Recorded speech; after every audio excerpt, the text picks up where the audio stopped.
Salam kerahiman. Hari ini 1 Desember, di tanggal pertama di bulan yang terakhir. Dalam 1 bulan ini kita akan bahas tentang Bunda Maria, dan 1 bulan kemudian kita akan masuk ke tahun yang baru. Mari kita mempersiapkan diri kita untuk masuk ke tahun yang baru bersama-sama dengan Bunda Maria. Kita mulai ya. Dalam nama Bapa dan Putra dan Roh Kudus. Amin. Kita akan baca sama-sama dari diary nomor 11. Ketika aku turun dari kereta api dan menyaksikan semua orang pergi menyusuri jalan masing-masing, aku dicekam oleh rasa takut. Apa yang harus kulakukan? Kepada siapa aku harus pergi? Karena aku tidak mengenal seorang pun di Warsawa. Maka aku berkata kepada Bunda Allah, Maria, tuntunlah aku, bimbinglah aku. Serta-merta aku mendengar dalam hatiku kata-kata yang memberitahukan kepadaku agar aku meninggalkan kota dan pergi ke suatu desa yang tidak jauh dari kota itu. Tempat aku akan menemukan rumah yang aman untuk bermalam. Aku berbuat demikian, dan sungguh aku menemukan segala sesuatu persis seperti yang dikatakan bundaku, persis seperti yang dikatakan kepadaku oleh Bunda Allah. Diary nomor 11 ya, kita bahas dari awal sekali diary ini. Dikatakan oleh Suster Faustina, ketika aku turun dari kereta. Dia naik kereta dalam perjalanan dari Lodz ke Warsawa. Kenapa dia pergi ke Warsawa? Seperti kita tahu ya, Yesus meminta Suster Faustina untuk masuk biara, untuk pergi ke Warsawa dan masuk biara. Dan ini dikatakan oleh Yesus, didengar oleh Helena ya, waktu itu belum Suster Faustina namanya, didengar oleh Helena pada waktu Helena pergi ke katedral Stanislaus Kostka di Lodz. Kalau kita tarik lagi ceritanya, kenapa dia ada di sana? Dia sering sekali mendengar suara Tuhan untuk supaya dia hidup lebih kudus, hidup lebih suci, hidup lebih sempurna untuk menjadi biarawati. Tapi di pihak lain, ayahnya, orang tuanya nggak setuju karena mereka miskin, dan orang tuanya tetap berharap kepada Helena agar dia bekerja sebagai pembantu rumah tangga untuk membantu keuangan keluarga, untuk membantu ayahnya untuk membayar hutang, karena keluarga ini keluarga yang sangat miskin. Di satu pihak Yesus minta dia masuk biara, di pihak lain nggak ada sarana prasarana atau kemudahan-kemudahan. Bahkan yang dialami oleh Helena adalah penolakan. Ya, dia bermaksud baik kan ya. Dia mentaati perintah Tuhan, dia mau masuk biara, dia mau mengorbankan, dia mau mempersembahkan seluruh hidupnya buat Tuhan. Tapi perbuatan baik ini tidak langsung otomatis semuanya berjalan lancar, bahkan banyak halangannya ya. Sehingga suatu hari dia pergi ke pesta, dia stres ya, dia udah nggak mau dengar lagi suara Tuhan karena bingung antara permintaan Tuhan dan situasi yang dia hadapi. Begitu pula mungkin dalam hidup kita hari-hari seperti sekarang ini ya. Di satu pihak kita ingin hidup baik, hidup benar, bekerja, menghasilkan, memperoleh uang untuk kita bisa hidup makin hari makin baik, kita bisa melayani, kita bisa membantu, kita bisa memenuhi kebutuhan keluarga kita masing-masing. Tapi di pihak lain ada pandemi, ada COVID-19 yang menghalangi setiap aktivitas kita. Di rumah saja, kemana-mana kalau harus pergi pun harus pakai masker, harus jaga jarak, harus rajin cuci tangan, karena virus COVID-19 masih ada di mana-mana dan tidak bisa diprediksi, tidak bisa dilihat, tidak bisa diketahui lebih dahulu. Nah, balik ke cerita Helena. Karena dia mengalami hal seperti itu, maka dia ikut sama kakaknya ke pesta dansa di Lodz. Nah, di pesta dansa itu dia melihat Yesus dengan tidak berpakaian, dengan tubuhnya yang luka-luka, dan Suster Faustina atau Helena tanya, Yesus, kenapa engkau sampai menderita seperti itu? Siapa yang membuat engkau menderita seperti itu? Dan Yesus katakan, berapa lama lagi saya harus menunggu engkau? Di situ Suster Faustina merasa bahwa dia melupakan semua acara pesta dansa itu dan dia pergi ke gereja, ke katedral Stanislaus Kostka. Nah, di sana dia mendengar Yesus bilang, "Kau harus ke Warsawa, masuk biara." Dengan tekad yang bulat, akhirnya dia pergi ke Warsawa naik kereta. Nah, yang jadi problem cerita di nomor 11 ini adalah begitu dia sampai Warsawa, dia bingung harus kemana. Nggak ada direction, nggak ada perintah, nggak ada pesan, nggak ada referensi. Dia harus bagaimana? Sementara kita tahu ya, kalau di stasiun kereta api, begitu kereta apinya berhenti, stop, ya semua penumpangnya turun. Mengambil arah jalan keluar, apakah ke kiri atau ke kanan, dan mereka sibuk dengan kegiatan mereka masing-masing. Sementara Helena kebingungan harus kemana. Di sana dia berkata kepada Bunda Maria, ya, apa yang harus aku lakukan? Kepada siapa aku harus pergi? Ya, di situ dikatakan, aku berkata pada Bunda Allah. Karena memang Helena ini berdevosi kepada Bunda Maria. Dia punya relasi yang dekat dengan Bunda Maria. Pada saat dia panik, pada saat dia bingung, dia tahu dia punya Bunda. Dan dia katakan kepada Bunda Maria apa yang menjadi kekhawatiran dia, persoalan dia, permasalahan dia semuanya. Ya. Nah, dikatakan oleh Helena, Maria, tuntunlah aku, bimbinglah aku. Kalau Helena punya relasi yang baik dengan Bunda Maria, pasti dia juga enak ya ngomongnya seperti kita berbicara kepada ibu kita masing-masing. Nah, persoalannya buat kita semua adalah apakah kita punya relasi yang dekat dengan Bunda Maria? Masih ingat ya, Yesus di atas salib, dia katakan, "Ibu, inilah anak-anakmu." Dan kepada kita semua, kepada Yohanes ya, di situ dikatakan, "Inilah ibumu." Di saat-saat terakhir, di saat Yesus sedang sakaratul maut, dia memberikan hartanya yang paling berharga, yaitu ibunya. Untuk kita semua, inilah ibumu. Dan karena Suster Faustina Helena punya relasi yang dekat dengan Bunda Maria, pada waktu dia mengalami masalah, pada waktu dia mengalami kebingungan, kebimbangan, dia ingat Bunda Maria. Bunda Maria, tuntunlah aku. Bunda Maria, bimbinglah aku. Di sini kita bisa belajar ya. Kita juga banyak mengalami kesusahan, masalah, penderitaan, kegagalan, banyak hal. Kita nggak perlu takut. Kita punya Bunda Maria, harta yang paling berharga yang Yesus berikan waktu dia ada di atas salib. Inilah ibumu. Mari kita datang pada Bunda Maria.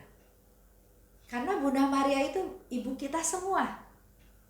Bahkan kalau kita ingat cerita pernikahan di Kana, yang mengadakan pesta juga nggak bercerita, nggak minta tolong, saya kehabisan anggur, siapa bisa sumbang anggur, enggak.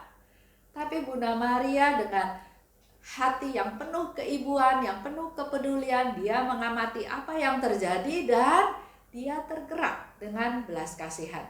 Dia tergerak, dia minta kepada Yesus anaknya untuk melakukan sesuatu. Walaupun Yesus bilang, saatku belum tiba. Di sini Bunda Maria menunjukkan kasihnya kepada kita semua. Dia tahu kebutuhan kita, dia tahu kita kekurangan anggur, dia berkata kepada Yesus putranya untuk melakukan sesuatu. Dan yang luar biasa, walaupun Yesus bilang, waktuku belum tiba, tapi apa yang diminta oleh Bunda Maria dia lakukan. Dikatakan lebih lanjut, serta-merta aku mendengar dalam hatiku kata-kata yang memberitahukan agar aku meninggalkan kota. Pergi ke suatu desa tidak jauh dari kota itu, tempat aku menemukan rumah untuk bermalam. Bunda Maria membimbing Helena, menuntun Helena, berkata dalam hatinya untuk melakukan apa yang perlu dilakukan oleh Helena. Pergi keluar kota, ke desa kecil, di sana dia dapat tempat bermalam. Dan apa yang disampaikan oleh Bunda Maria, persis Helena mengalami hal tersebut. Dan aku berbuat demikian, seperti apa yang diarahkan oleh Bunda Maria. Dan aku menemukan segala sesuatu persis seperti yang dikatakan Bunda Allah. Coba kita refleksi dengan kehidupan kita masing-masing. Bagaimana relasi kita dengan Bunda Maria? Kita berdoa rosario setiap hari, atau kita ikut novena 3 Salam Maria, atau juga doa malaikat Tuhan, atau kita juga ikut novena Maria diangkat ke surga, atau Maria dikandung tanpa noda. Apa yang kita lakukan, relasi apa yang kita lakukan untuk berrelasi dengan Bunda Maria? Doa rosario ada 4 peristiwa. Peristiwa gembira, peristiwa sedih, peristiwa terang, peristiwa mulia. Itu bisa kita lakukan setiap hari. Di mana peristiwa demi peristiwa itu perlu kita renungkan, perlu kita hayati, karena di dalam setiap peristiwa tersebut juga terjadi 5 peristiwa yang lain. Contoh, peristiwa gembira. Maria menerima kabar gembira dari malaikat Gabriel. Kita bisa renungkan. Ya. Yang kedua, Maria mengunjungi Elizabeth saudaranya. Yang ketiga, Yesus lahir di Bethlehem. Yang keempat, Maria mempersembahkan Yesus ke bait Allah. Yang kelima, Yesus diketemukan di bait Allah. Nah, setiap peristiwa itu bisa kita renungkan, bisa kita hayati, bisa kita gali maknanya lebih dalam lagi. Yesus diketemukan di bait Allah. Setelah dicari-cari selama 3 hari, ternyata Yesus ada di bait Allah. Itu pun menjadi refleksi buat kita. Kalau kita mau cari Yesus, kita pergi ke gereja, kita pergi ke rumah Tuhan. Yesus ada di sana. Yesus mengajar, Yesus membuka diri untuk kita semua yang memerlukan Dia, yang butuh, yang lapar, yang haus akan firman Tuhan, akan kekuatan, akan rahmatnya Dia. Lanjut ya. Kalau kita pergi ke Warsawa, ke Polandia, di sana juga ada basilika, ada gereja disebut Jasna Gora. Itu disebut Bukit Cahaya. Di sana ada Bunda Maria yang disebut Black Madonna ya, di Częstochowa. Kalau kita ke sana kita bisa melihat lukisan tersebut. Menurut cerita, lukisan tersebut dilukis oleh Santo Lukas di atas meja yang dibuat oleh Yesus. Karena Yesus kan anaknya tukang kayu ya. Jadi Yesus membuat meja dan Santo Lukas menggambar Bunda Maria sedang membopong bayi Yesus di atas meja tersebut. Dan yang spesial, yang unik dari Maria Jasna Gora ini adalah setiap periode tertentu bajunya Bunda Maria dan anak-anak Yesus itu berganti warna ya. Kadang warnanya biru, ada warnanya emas, ada warnanya merah. Kalau ke sana mari kita pergi ke Bukit Cahaya Jasna Gora. Disebut Black Madonna. Tempat itu adalah sebagai pusat dari gereja, dari umat Katolik di Polandia. Cerita sedikit tentang ikon ini ya. Diketemukan oleh Helena, ibu dari Kaisar Konstantin. Ikon itu disimpan di Konstantin di tahun 500-an. Tahun 803, lukisan ini jadi hadiah pernikahan dari Kaisar Bizantin dan ditaruh di istana selama 600 tahun. Tiba di Polandia itu tahun 1382. Dibawa oleh tentara yang melarikan diri dari serangan kaum Tartar. Selama penjarahan di kota Belz, awan menaungi kapel di mana lukisan Bunda Maria tersebut ditempatkan. Tahun 1386 didirikan biara untuk tempat lukisan tersebut. tahun 1430 ada tentara yang menyerang biara tersebut, ya. Tentara dari kawanan Husid ditulisnya, ya. Dia menyerang, merampok biara tersebut dan merobek lukisan tersebut dengan pedangnya.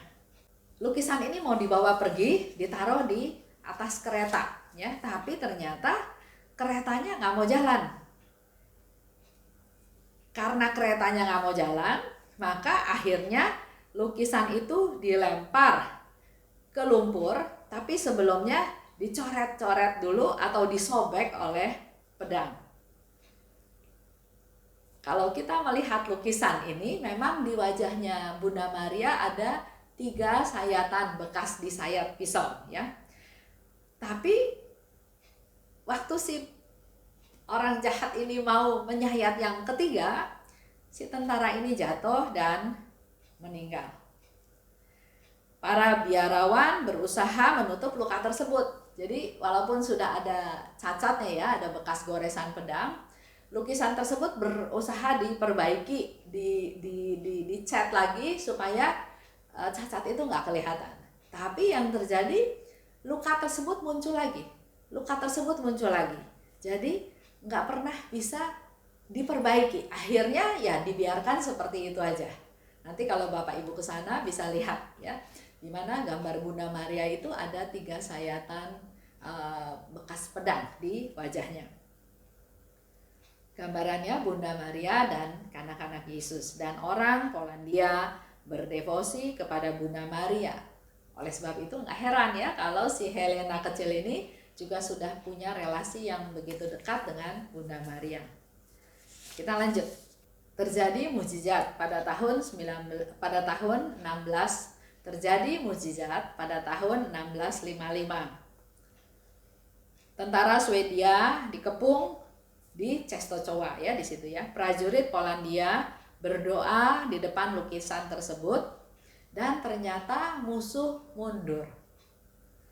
Tahun 1956, Raja John Casimir mengangkat atau menyebutkan bahwa Black Madonna dari Czestochowa ini menjadi Ratu Polandia, menjadi pelindung dari rakyat Polandia, menjadi ibu kota rohani dari Polandia, ya, Czestochowa tersebut. Mukjizat ini diakui oleh Bapak Paus Clement ke-11 di tahun 1717, dan tahun 1925 Bapak Paus Pius ke-11 menentukan tanggal 3 Mei, tanggal perayaan dari Bunda Maria Black Madonna ini, Bunda Maria Czestochowa. Itu sedikit cerita tentang Bunda Maria, ya. Nah, mari kita mulai dari tanggal 1 Desember ini, kita juga mulai menjalin relasi yang semakin hari semakin dekat, semakin intim dengan Bunda Maria. Karena Maria sungguh ibu yang diberikan oleh Yesus kepada kita pada waktu Yesus ada di atas salib. Doanya juga kepada Bunda Maria sangat sederhana yang seperti dilakukan oleh Helena. Bunda Maria, bimbinglah aku. Bunda Maria, tuntunlah aku. Seorang ibu pasti menjawab dan akan memberikan yang terbaik kepada anak-anaknya.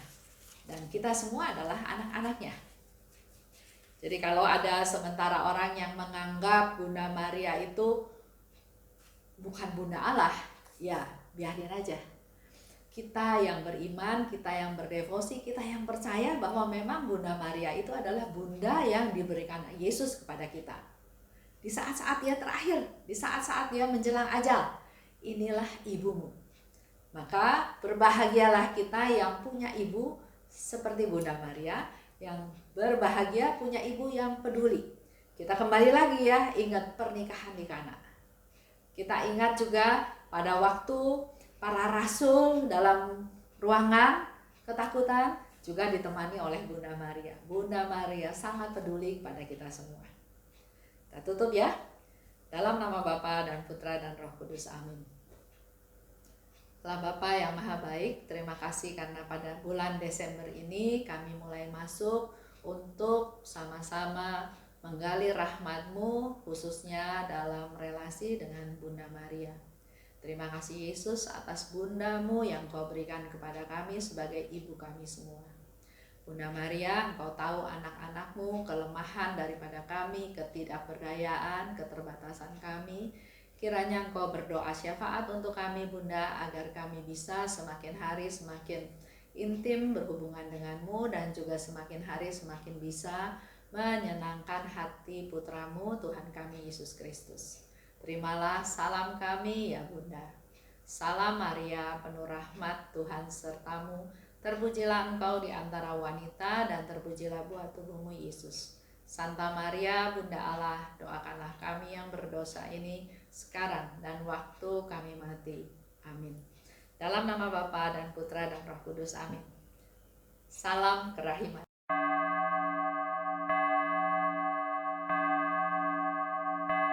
Hatiku dipenuhi sukacita ketika Bunda Maria datang. Dia datang berkunjung kepadaku sambil memopong bayi Yesus.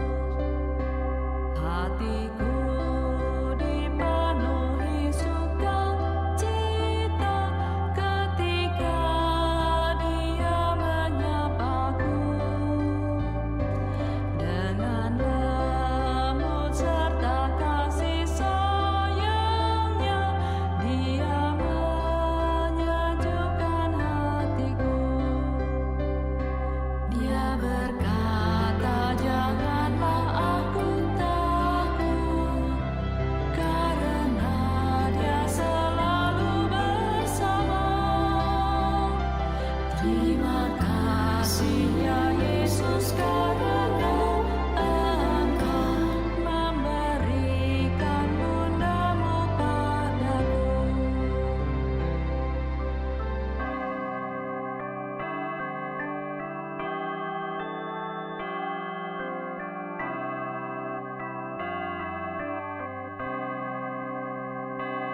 Hatiku